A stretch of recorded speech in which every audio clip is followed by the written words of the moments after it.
بسم اللہ الرحمن الرحیم۔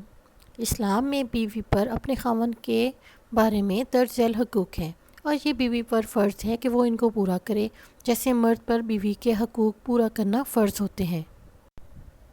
نیکی کے کام میں خاوند کی اطاعت کرنا، اپنے خاوند کے گھر کی حفاظت کرنا، اپنے خاوند کے مال و متاع کی حفاظت کرنا، اپنے خاوند کی امانت کی حفاظت کرنا اور خیانت نہ کرنا، اپنے خاوند کے سامنے خوبصورتی اور زیب و زیبائش کا اہتمام کرنا تاکہ اس کی رغبت کسی اور کی طرف نہ جا سکے، جب خاوند حق زوجیت کے لیے طلب کرے انکار نہ کرے، اپنے خاوند سے پیار و محبت کرنا اور اس کے ساتھ دکھ سکھ میں شریک ہونا، اپنے خاوند سے ناجائز مطالبات نہ کرنا، اپنے خاوند کی مشکلات کو سمجھنا اور اس کا ساتھ دینا، اپنے خاوند کے والدین کو اپنے والدین اور بہن بھائیوں کو اپنے بہن بھائیوں کی طرح سمجھنا، اپنے خاوند پر شک نہ کرنا، اپنے خاوند کو خوش رکھنا، اولاد کی صحیح تعلیم و تربیت کرنا۔ حضور علیہ السلام نے فرمایا کہ وہ عورت جس کی موت اس حال میں ہو کہ اس کا خاوند اس سے راضی ہو تو وہ جنت میں داخل ہوگی۔ اسی طرح حضور علیہ السلام نے فرمایا کہ اگر اللہ کے بعد کسی کو سجدے کا حکم ہوتا تو عورت کو حکم ہوتا کہ وہ اپنے خاوند کو سجدہ کرے۔ پھر فرمایا وہ عورت جس نے 5 وقت نماز ادا کی، رمضان کے روزے رکھے، اپنی شرمگاہ کی حفاظت کی، اپنے شوہر کی اطاعت کی، قیامت کے دن اس سے کہا جائے گا کہ جس دروازے سے تو چاہے جنت میں داخل ہو جا۔ مرد یہ کہہ کے کہ میں قوام ہوں اس لیے میرے حقوق بھی زیادہ ہیں، زیادہ حقوق کا حقدار نہیں بن جاتا۔ جس طرح عورت مرد کے تمام فرائض ادا کرنے کی ذمہ دار ہے، اس طرح مرد بھی عورت کے تمام فرائض ادا کرنے کا ذمہ دار ہوتا ہے۔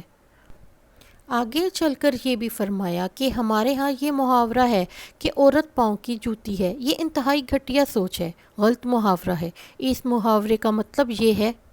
کہ جب عورت سے دل بھر گیا تو دوسری پسند آ گئی، اس سے شادی کر لی، اسے چھوڑ دیا اور پہلی بیوی کے جذبات اور احساسات کا کوئی خیال تک نہ رکھا گیا، تو یہ انتہائی گھٹیا حرکت ہے۔ عورت کوئی بے جان چیز نہیں ہے بلکہ جذبات و احساسات رکھنے والی ایک ہستی ہے۔ مردوں کو یہ سمجھایا ہے کہ یہ ایک عرصے تمہارے بچوں کی ماں ہے، ان کی خاطر تکلیفیں برداشت کرتی رہتی ہے، اب اس کو تم ذلیل سمجھو اور گھٹیا سلوک کرو اور بہانے بنا کر اس کی زندگی اجیرن کرنے کی کوشش کرو، تو یہ بالکل ناجائز چیز ہے۔ یا پھر پردے کے نام پر باہر نکلنے پر ناجائز پابندیاں لگانا غلط ہے۔ اگر کوئی مسجد میں جماعتی کام کے لیے آتی ہے تو الزام لگا دو کہ تم کہیں اور جا رہی ہو، یہ انتہائی گھٹیا حرکتیں ہیں جن سے مردوں کو روکا گیا ہے۔ حالانکہ ہونا تو یہ چاہیے کہ تمہارا عورت سے اس طرح سے سلوک ہو جیسے 2 سچے اور حقیقی دوستوں کا ہوتا ہے، جس طرح 2 حقیقی دوست ایک دوسرے کے لیے قربانیاں کرنے کے لیے تیار ہوتے ہیں، اس طرح مرد اور عورت کو تعلق رکھنا چاہیے، کیونکہ جس بندھن کے تحت عورت مرد آپس میں بندھے ہیں وہ ایک زندگی بھر کا معاہدہ ہے، اور معاہدے کی پاسداری بھی اسلام کا بنیادی حکم ہے۔ معاہدوں کو پورا کرنے والے اللہ تعالیٰ کے نزدیک پسندیدہ ٹھہرتے ہیں، اور کیونکہ یہ ایک ایسا بندھن ہے جس میں ایک دوسرے کے لیے رازدار بھی ہوتے ہیں، اس لیے فرمایا ہے مرد کی بہت سی باتوں کی گواہ عورت ہوتی ہے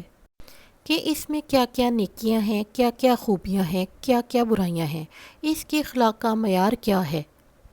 اگر مرد عورت سے صحیح سلوک نہیں کرتا اور اس کے ساتھ صلح صفائی سے نہیں رہتا، اس کے حقوق ادا نہیں کرتا، تو وہ اللہ تعالیٰ کے حقوق کیسے ادا کرے گا؟ اس کی عبادت کس طرح کرے گا؟ کس منہ سے اس سے رحم مانگے گا، جبکہ وہ خود اپنی بیوی پر ظلم کرنے والا ہے؟ اس لیے حضرت صلی اللہ علیہ وآلہ وسلم نے فرمایا ہے کہ تم میں سے وہی اچھا ہے جو اپنی اہل سے اچھا ہے، اپنی بیوی سے اچھا ہے۔ تو دیکھیں یہ ہے عورت کا تحفظ جو اسلام نے کیا ہے۔ اب کون سا مذہب ہے جو اس طرح کا تحفظ عورت کو دے رہا ہے، اس کے حقوق کا اس طرح خیال رکھتا ہو؟